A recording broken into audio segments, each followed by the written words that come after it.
Hello everyone, welcome back to our channel. First time ఎవరైనా మన channel చూస్తున్నట్టయితే వెంటనే ఛానల్ సబ్స్క్రైబ్ చేసి లైక్ చేసి షేర్ చేయండి. అలాగే పక్కన ఉన్న బెల్ ఐకాన్ క్లిక్ చేయండి. అలా క్లిక్ చేయడం ద్వారా మనం పెట్టిన వీడియోస్ అనేవి మీకు నోటిఫికేషన్ ద్వారా వస్తాయి. మరి వీడియో కనుక మీకు నచ్చినట్టయితే ఒక లైక్ వేసుకోండి ఫ్రెండ్స్. మరి ఇక పొదరిల్లు సీరియల్లో మరి విక్కీని ఎందుకు కొట్టాడు చక్రి, మరి మహాలక్ష్మి కోసం విక్కీ ఎందుకు వచ్చాడో మరి తెలుసుకుందామా. మీకు వీడియో కనుక ఫస్ట్ నుంచి లాస్ట్ వరకు స్క్రిప్ట్ చేయకుండా చూడండి. అలా చూస్తేనే వీడియో అనేది అర్థమవుతుంది.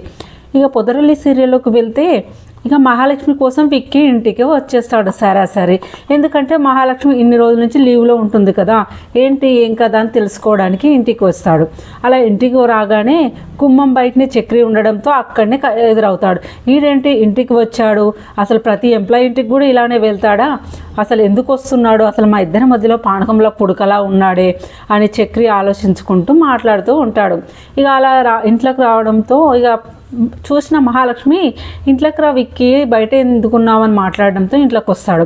అలా పెద్ది అందరు కలిసి విక్కీతో మాట్లాడుతూ ఉంటారు. అప్పుడు చక్రి ఇలా అడుగుతాడు, అదేంటి మీ ఆఫీస్లో అందరు స్టాఫ్ దగ్గరికి ఇలానే వెళ్తావా, లీవ్స్ పెట్టుకున్న వాళ్ళ దగ్గరికి, మరి ఎందుకు వచ్చావు నువ్వు అలా అంటే, లేదు అలా వెళ్ళను, లక్కీ మహాలక్ష్మి అడుగుపెట్టినప్పటి నుంచి నాకు ప్రాజెక్ట్ అనేది సక్సెస్ అయింది, తను నాకు లక్కీ అందుకే వచ్చాను అనగానే ఇక చక్రిలో నుంచి వేరే మనిషి బయటకు వచ్చి విక్కీని పొట్టు కొట్టినట్టు చితక్ కొట్టినట్టు ఊహించుకొని కాళ్ళు చేతులతోటి కొట్టినట్టు ఫైటింగ్ చేస్తూ ఉంటాడు. అలా చక్రిని చూసిన అందరూ పరేషాన్ అవుతూ ఉంటారు, అసలు ఏమైంది అనగానే అలా చక్రి అని గట్టిగా అరవగానే బయటకు వచ్చేస్తాడు. లేదు దోమలు కొడుతున్నా అంటాడు. ఇక అలా విక్కీ మీద ఉన్న కోపాన్ని లోపల చూపిస్తూ ఉంటాడు ఇక చక్రి. ఇక ఇలా ఇంకా చూసుకున్నట్టయితే ఇక అలా పెద్ద వెళ్తుంటే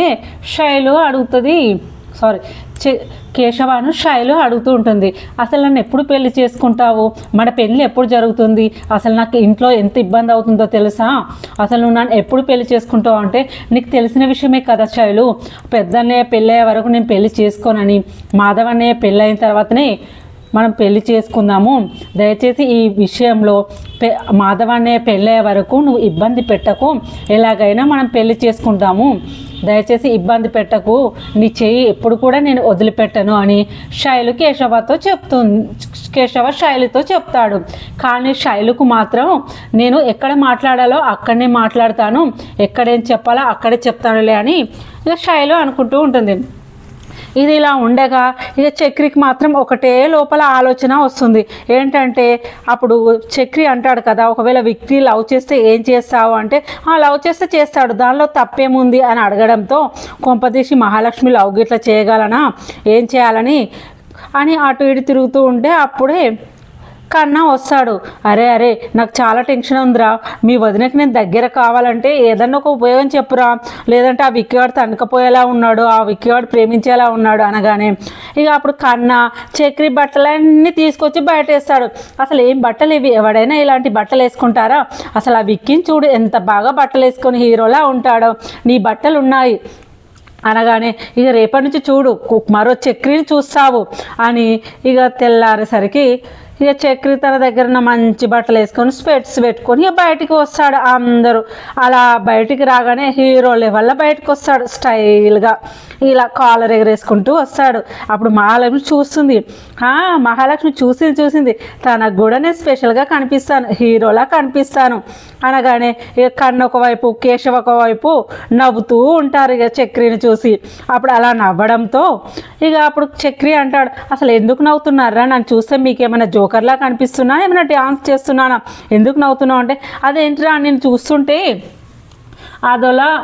ఏదోలా కనిపిస్తున్నావురా అసలు అనగానే ఇక అసలు ఎందుకు ఇలా తయారావు, ఏంటి వేషము, అసలు నేను చూస్తే కొత్తగా కనిపిస్తుందిలే అని కేశవాన్ని అడగగానే అప్పుడు కన్నన అంటారు, అరే కన్నా నీకు కూడా ఇలానే కనిపిస్తున్నాను రా అనగానే, అరే అన్నయ్య లేదన్నయ్య నేనే కదా ప్లాన్ ఇచ్చింది, నాకు తెలుసు కదా అని కన్నా అంటాడు. అప్పుడు మహాలక్ష్మి అంటుంది, మహాలక్ష్మి నవ్వుతూ, అదేంటి ఇలా ఉన్నావేంటి జోకర్ లాగా, అసలు ఎందుకు ఇలా ఉన్నావు, ఏమైంది మీకు అనగానే ఒక్కసారి టైర్లో గాలిపోయినట్టు తుస్సుమంటుంది చక్రి పని అనగానే, అదేంటి చూసుకున్న ఇంత మాట అన్నదేంటి, నేను ఇలా రెడీ అయి ఉంటే ఇలా అన్నదేంటి, వాడు విక్కిగాడు సూటు బూట్ వేసుకొని వస్తే వాడు మంచిగా కనిపించాడు, మరి ఈవిడకి నేను నచ్చడం లేదా, నేను కనిపించడం లేదా, ఈవిడ గారు ఇలా అన్నారేంటి, వాడు మంచిగా ఉంటాడు కాబట్టి వాడు నచ్చిండేమో, వాడు జాబు స్టడీ అన్నీ ఉన్నది కాబట్టి వాడు నచ్చిండేమో, అంతే అయి ఉంటుంది అనగానే ఇక అప్పుడు కేశవ అంటాడు, ఫస్ట్ ఆ స్పెట్స్ తీయరా బాబు, నేను చూడలేకపోతున్నాను, అసలు నువ్వు ఆ స్పెట్స్ తీస్తే నేను ఎవరైనా గుర్తుపడతాము, ఫస్ట్ అవి తీయరా అనగానే, అవునరా మీకు నన్ను చూస్తే కుళ్ళుగా ఉంది, నేను మీ అందరికన్నా అందంగా ఉన్నానని కుళ్ళుగా ఉన్నా కదా అనిపిస్తుంది మీకు, మీరు కూడా నాలాగానే బ్రాండెడ్గా అన్నీ పెట్టుకోరు, స్పెట్స్ షర్ట్స్ కొనుక్కోనిరా, మీరు కూడా మంచిగా కనిపిస్తావు అని అప్పుడు చక్రి కూడా అలానే వాళ్ళని ఆట పట్టిస్తూ అంటూ ఉంటాడు. ఇక అప్పుడు చక్రి అలా అని వెళ్ళిపోతూ ఉంటారు. ఇక అలా వెళ్ళిన తర్వాత ఇక మాధవ అందరికీ కుక్ చేసి వంట చేసి భోజనాలు అన్నీ రెడీ చేసి అందరినీ తినడానికి పిలుస్తాడు. అలా తినడానికి అందరినీ పిలవడంతో కుకింగ్ ప్లేస్లో మనిష వెళ్ళి నేను కూడా మీకు హెల్ప్ చేస్తాను వంటలో అని అడుగుతూ ఉంటుంది. మనిష అలా హెల్ప్ చేస్తుంటే వాళ్ళిద్దరికి ఒకరికొకరు వంట చేసుకుంటూ హెల్ప్ చేసుకుంటూ చూడడానికి చాలా బాగుంటారు. అలా చూసిన వాళ్ళు ఇలా అంటారు, ఇక మహాలక్ష్మి ఇట్లా ఇలా అంటుంది, చూడండి చూడండి వాళ్ళు ఎంత మంచిగా ఇద్దరు ఒకరినొకరు అన్యోన్యంగా హెల్ప్ చేసుకుంటున్నారు, చూడడానికి చాలా ముచ్చటగా ఉన్నారు, మనిష పెద్దని పెళ్లి చేసుకుంటే చాలా సంతోషంగా ఉంటుంది, రుద్రాంబిక దయ వల్ల మాధవ మనిష పెళ్ళి అయితే బాగుంటుంది అని అనుకుంటూ ఉంటారు. ఇక ఈలోపు వంట అయిపోతుంది, ఇక తింటారు. ఇక అప్పుడు సరే నేను పైనకి వెళ్తున్నాను, నేను బయటికి వెళ్తున్నాను మనిష జాగ్రత్త అని మహాలక్ష్మితో వాళ్ళందరితో చెప్తూ ఉంటాడు. అలా చెప్పడంతో ఇక అప్పుడు మనిషకు చెప్తాడు జాగ్రత్త.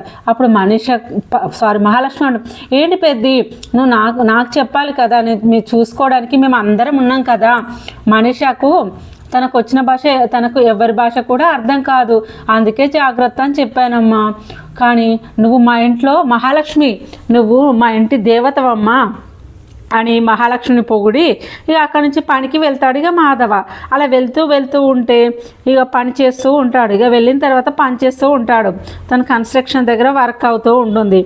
ఇక ఇలానే ఆలోచిస్తూ ఉంటాడు. ఇక మనిషి గురించి ఆలోచన వస్తుంది.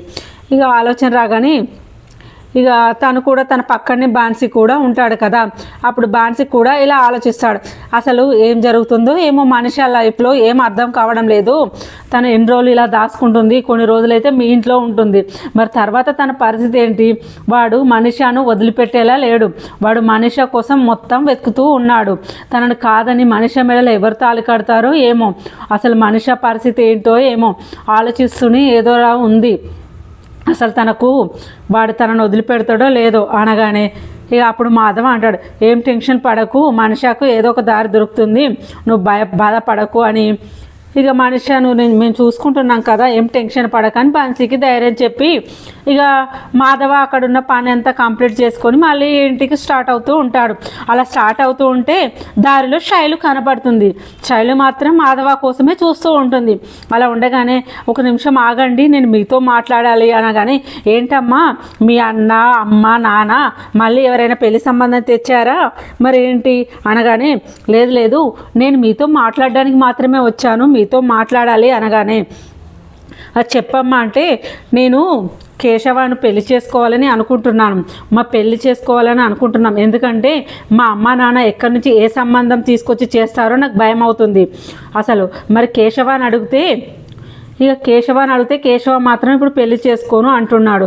అంటే ఎందుకో మీ వాళ్ళ కోసం ఏమైనా ఆలోచిస్తున్నాడేమో అమ్మ కేశవ, అందుకే మీ అమ్మ వాళ్ళని ఒప్పించి మరీ పెళ్లి చేసుకోవాలనుకుంటున్నాడేమో అంటే, ఏమోనండి మా అమ్మ వాళ్ళు ఏదో రకంగా నన్ను ఎవరికి ఇచ్చి పెళ్లి చేయాలని కేశవాన్ని అసలు పెళ్లి చేసుకోవద్దని వాళ్ళకి తోచినప్పుడల్లా ఎవరికి సంబంధం కుదిరించి ఏ టైంలో నా పెళ్లి జరిపిస్తారో అని భయమేస్తుందండి అని శైలు మాధవతో అంటుంది.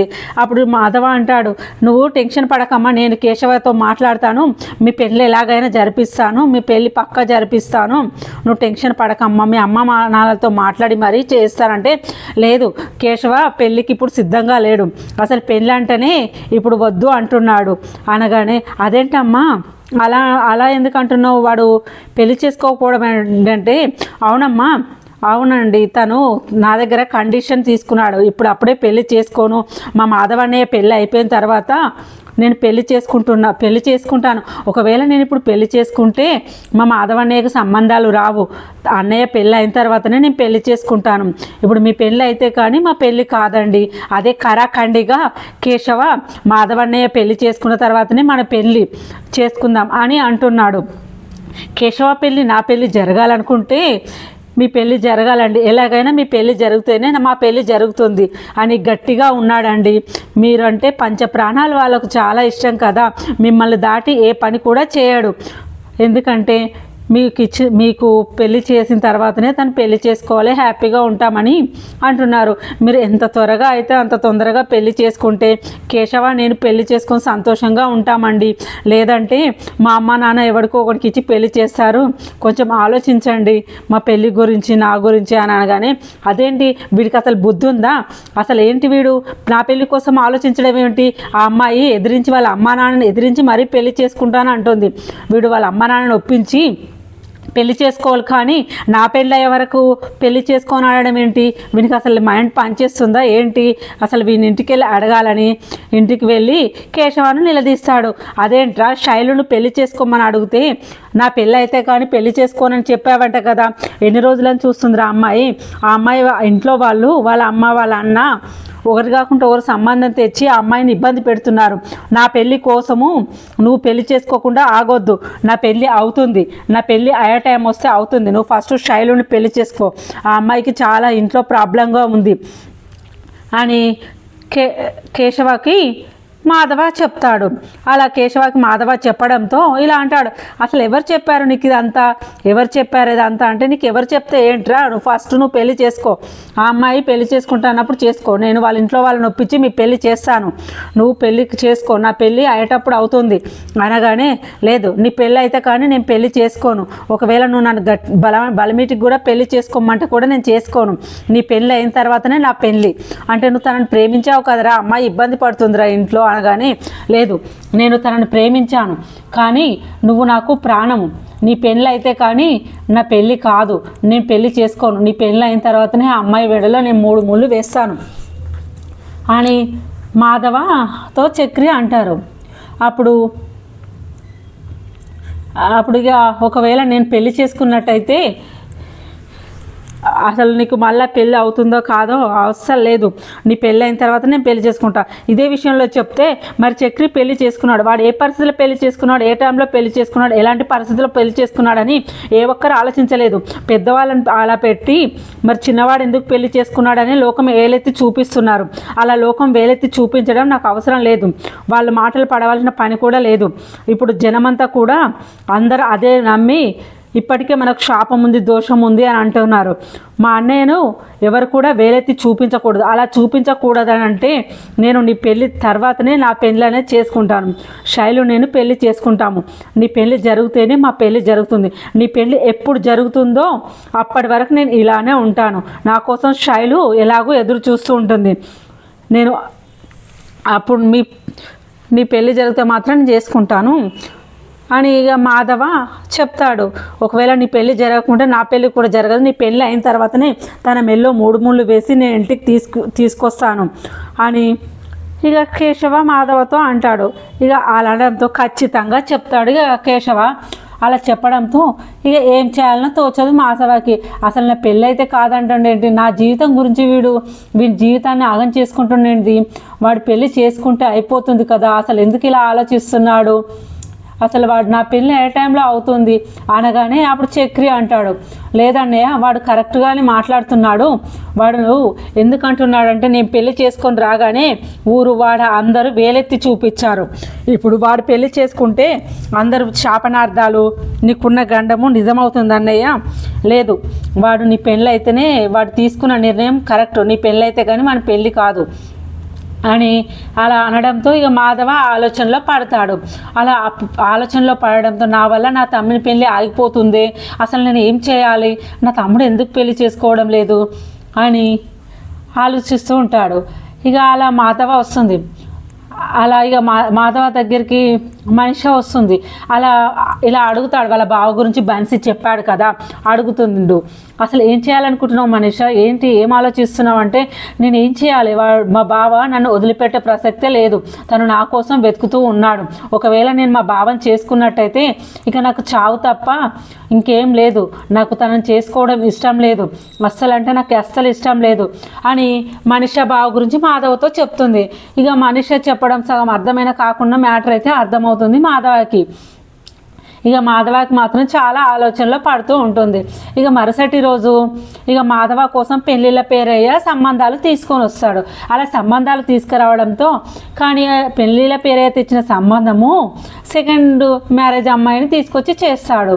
అలా తీసుకురావడంతో ఇక మాధవకు గత్యంతరం ఏమీ లేకుండా, నేను పెళ్లి చేసుకుంటే కానీ నా తమ్ముళ్ళు పెళ్లి చేసుకోరు కాబట్టి నేను ఈ పెళ్ళైన అమ్మాయిని నేను పెళ్లి చేసుకుంటాను, నేను ఎలాగైనా ఈ అమ్మాయిని పెళ్లి చేసుకుంటాను అని చెప్పడంతో అప్పుడు మాధవ అనడంతో ఆ పెళ్ళిళ్ళ పేరే అంటాడు, ఏంటి పెళ్ళి నువ్వు సెకండ్ అమ్మాయిని చేసుకోవడం ఏంటి, నువ్వేదో తప్పుగా ఆలోచిస్తున్నావు, మరొకసారి ఆలోచించు బాబు అనగానే, లేదు నా తమ్ముళ్ళ కోసం నేను ఏమైనా చేస్తాను, నేను ఆలోచించేది కరెక్టే అంటాడు. అప్పుడు ఇదంతా విన్న బన్సీ ఏందన్నా అనుకుంటూ వస్తే, నేను పెళ్లి చేసుకోవాలనుకుంటున్నాను, నా పెళ్ళి అయితే కానీ నా తమ్ముడు సంతోషంగా ఉండరు, నా తమ్ముడు పెళ్ళి కూడా చేసుకోవట్లేడు, నా పెళ్ళి అయితే కానీ శైలుని పెళ్లి చేసుకొని తీసుకొస్తా అంటున్నాడు, అందుకోసమే నేను పెళ్ళికి సిద్ధమయ్యాను అని బన్సీతో చెప్పడంతో, ఎందుకు భయ్యా నువ్వు ఒక రెండవ పెళ్లి చేసుకున్న ఒక అమ్మాయిని పెళ్లి చేసుకోవాలనుకుంటున్నావు, అదే నీతో పాటు నీ ఇంట్లో ఉన్న అమ్మాయిని ఎందుకు భయ్యా పెళ్లి చేసుకొని అంటున్నావు, తన బావ వల్ల ఎంత సఫర్ అవుతుందో చూస్తున్నావు కదా, నువ్వు మనిషిని పెళ్లి చేసుకొని తనకు లైఫ్ ఇవ్వయ్యా, ఎందుకంటే తన బావ వల్ల తను ఎంత సఫర్ అవుతుందో చూస్తున్నావు కదా, నేను ఎందుకు అడుగుతున్నానంటే నువ్వు మాధవ పెళ్ళి కేశవ పెళ్ళి జరగాలంటే నువ్వు రెండో పెళ్ళి చేసుకోవడానికి కూడా నువ్వు సిద్ధపడ్డావంటే ఇక మనిషకు చేసుకోవడంలో ఎలాంటి ఇబ్బంది ఉండదని నేను ఆలోచించి అడుగుతున్నాను భయ్యా, దయచేసి నువ్వు మనిషిని పెళ్ళి చేసుకో అని అడగడంతో బన్సీ అన్న మాటలు కూడా ఇక మాధవ ఆలోచిస్తూ ఉంటాడు. ఇక మాధవ గురించి ఆలోచన స్టార్ట్ అవుతుంది. ఎందుకంటే మనిష కూడా ఎప్పుడైనా మాధవ ఎప్పుడు అన్యోన్యంగా ఇద్దరు ఫ్రెండ్లీగా మంచిగా ఒకరికొకరు హెల్ప్ చేసుకుంటూ అని ఇద్దరు హ్యాపీగా ఉంటారు. అలాగే మాధవ అంటే కూడా మనిషకి ఇష్టం అన్నట్టు మాధవకు కూడా అర్థమవుతుంది. పైగా తన గాయత్రి కూడా చెప్పిపోతుంది, మనిషిని పెళ్లి చేసుకో, మనిషిని కరెక్ట్ జోడి అని గాయత్రి కూడా చెప్పి వెళ్తుంది. అలా ఆలోచించిన మాధవ అప్పుడు ఇక మనిష దగ్గరికి వెళ్ళి మనం ఒకసారి బయటకు వెళ్దాము అనగానే, ఎక్కడికి అని అడుగుతుంది, హిందీలో అడుగుతుంది, టెంపుల్ అనగానే సరే అని ఇక బన్సీని కూడా రమ్మంటాడు, మనిషిని కూడా తీసుకొని వెళ్తాడు. అలా చెప్పడంతో అప్పుడు ఎందుకంటే ఆమెకు హిందీ వస్తే తెలుగు మాట్లాడడానికి రాదు కాబట్టి బన్సీని కూడా రమ్మంటాడు. అప్పుడు బన్సీ రాగానే మీ చెల్లెకు అర్థమయ్యేలా చెప్పు, నేను తెలుగులో మాట్లాడతాను, నువ్వు తెలుగులో అర్థమయ్యేలా చెప్పు మీ చెల్లెకు అని అడగగానే, ఏంటి భయ్య నువ్వు మాట్లాడేది అంటే, అవును నేను ఈ నిమిషము మీ మనిషిని పెళ్లి చేసుకోవాలనుకుంటున్నాను, మనిషి అంటే నాకు కూడా ఇష్టమే, ఎందుకంటే నేను ఈ నిమిషమే మనిషిని పెళ్లి చేసుకోవాలనుకుంటున్నాను, ఈ నిమిషమే తనంటే నాకు ఇష్టం, నేను కూడా తనకి ఇష్టం ఉంటే మనస్ఫూర్తిగా నేను గుళ్ళోనే పెళ్లి చేసుకుంటాను, తనంటే నాకు ఇష్టము, నేను మనిషి మెల్లో 3 ముళ్ళు వేసి నేను భార్యగా చేసుకోవాలనుకుంటున్నాను, తను నన్ను భర్తగా అంగీకరిస్తుందా, తన మనసులో ఏముంది ఏంటి, నువ్వు ఒకసారి మనిషితో మాట్లాడి తన మనసులో ఏముందో అడిగి చెప్పు అని ఇక బన్సీతో అనగానే ఇక బన్సీ మనిషకు హిందీలో చెప్తాడు. అలా చెప్పడంతో ఇక మనిష అంటుంది, నాకు ఇలాంటి మంచి మనిషి నన్ను పెళ్లి చేసుకుంటానంటే నేను ఎందుకు కాదంటాను, నేను చాలా సంతోషపడతాను, మాధవాజీ అంటే కూడా నాకు కూడా ఇష్టమే, నేను మాధవాను కూడా పెళ్లి చేసుకుంటాను అని చెప్పడంతో ఇక మనిష మాధవాన్ని చేసుకోవడానికి యాక్సెప్ట్ చేస్తాడు. ఇక అప్పుడు బన్సీ చెప్తాడు, నా చెల్లెలికి కూడా నేను చేసుకోవడం ఇష్టమే, మీరు నా చెల్లెని పెళ్లి చేసుకొని మీ 4 అన్నదమ్ముళ్ళు నా చెల్లెకి ఇంత హాని కాకుండా 4 స్తంభాల్లో నిలబడతారు, నువ్వు మా చెల్లిని పెళ్లి చేసుకోవడం నాకు ఇష్టమే అని అలా చెప్పగానే ఇక అక్కడ గుళ్ళోనే ఎవరికి కన్న కేశవకి చక్రి కూడా ఎవరికి తెలియదు. అలా తెలియకుండానే గుళ్ళోనే ఇక మనిషి మెల్ల 3 ముళ్ళు వేయడానికి సిద్ధమవుతాడు ఇక సిద్ధమవుతాడు మాధవ. ఇక తన గురించి మొత్తం A to Z విషయాలు అన్నీ చెప్తాడు మనిషకు. అలా ఉన్న విషయాలన్నీ చెప్పిన తర్వాత మనిష ఒప్పుకున్నాకనే మనిష ఇష్టపూర్వకంగానే మాధవ మనిష మెల్లో తాళి కడతాడు. నిజాలన్నీ చెప్పిన తర్వాత మనిష ఒప్పుకుంటుంది కాబట్టి ఇక మనిష మెల్లో తాళి కట్టి ఇంటికి తీసుకొని వస్తాడు. అలా రావడంతో మనిష మాధవాన్ని చూసి ఇంట్లో ఉన్న వాళ్ళందరూ షాక్ అయిపోతారు. ఎందుకంటే ఎవరికి తెలియకుండా గుళ్ళో పెళ్లి చేసుకున్నారు కదా, అలా చేసుకోరాగానే కలనా నిజమా అన్నట్టు ఆలోచిస్తూ ఉంటారు. అసలు ఏంటన్నయ్య, ఏంటి నువ్వు అసలు మనిషిని పెళ్లి చేసుకోవడం ఏంటి, అసలు మాకు ఎవరికి చెప్పకుండా ఎలా చేసుకున్నావన్నయ్య, అసలు ఏంటి అని అడుగుతారు. నువ్వు తాళి కట్టావు మనిషి మెడలో, అసలు మేము ఇన్ని రోజుల నుంచి ఎదురు చూస్తున్నాం కదా, నువ్వు మనిషిని పెళ్లి చేసుకోవడం మాకు కూడా ఇష్టమే కదా, అసలు నువ్వు ఎందుకు భయ్యా మాకు చెప్పలేవు అన్నా అని అన్న తమ్ముళ్ళు అంటూ ఉంటారు. అప్పుడు బన్సీ అంటాడు, భయ్యా మీకోసం నా చెల్లి కోసం అందరి కోసం ఆలోచించి మీరు హ్యాపీగా ఉండాలంటే తన మెడలో ముళ్ళు వేయాలని నిర్ణయించుకున్నాడు. అలా ఎవరినో చేసుకునే కన్నా మనిషిని పెళ్లి చేసుకోవడం బాగుంటుందని నేను అడిగాను. మాధవాన్నని అడగడంతో అప్పుడు మీ సంతోషం కోసం మాధవన్నయ్య రెండో పెళ్లి చేసుకున్న అమ్మాయిని పెళ్లి చేసుకోవడానికి సిద్ధపడ్డాడు. అలా సిద్ధపడడంతో ఇక రెండో పెళ్ళి అయిన అమ్మాయిని చేసుకోవడం ఏంటి, అలా రెండో పెళ్ళి అయిన అమ్మాయిని చేసుకోవడానికి సిద్ధపడ్డాడు కాబట్టి నేను మనిషిని చేసుకోమని అడిగాను. అలా అడగడంతో మనిషికి కూడా ఇష్టం కావడంతో ఇక గుళ్ళోనే పెళ్లి చేసుకున్నారు అని అనగానే ఇక అప్పుడు కేశవ ఒకసారి షాక్ అయిపోతాడు. అప్పుడు ఇలా అంటాడు, ఎందుకు అలా షాక్ అవుతున్నావు, నా పెళ్ళి అయితే కానీ నువ్వు పెళ్ళి చేసుకోనని ఒక అమ్మాయి జీవితాన్ని అలా ఆగం చేస్తున్నావు, నువ్వు ఆ అమ్మాయిని అంత బాధ పెడుతున్నావు అనగానే లేదన్నయ్య నీ పెళ్ళే నాకు ముఖ్యం, నువ్వంటే నాకు ప్రాణం, సారీ తన లైఫ్ నేను ఆగం చేయాలని నేను అనుకోవడం లేదు, నీకన్నా ముందుకో పెళ్లి చేసుకొని కూడా నేను హ్యాపీగా ఉండాలని నేను అనుకోవడం లేదన్నయ్య, నువ్వంటేనే ఇష్టం, నీకంటే నాకు ఏది ముఖ్యం కాదు, నువ్వు పెళ్లి చేసుకున్న తర్వాతనే నేను పెళ్లి చేసుకోవాలని అనుకుంటున్నాను. అలా మాధవ మనిషాని పెళ్లి చేసుకుంటాడు.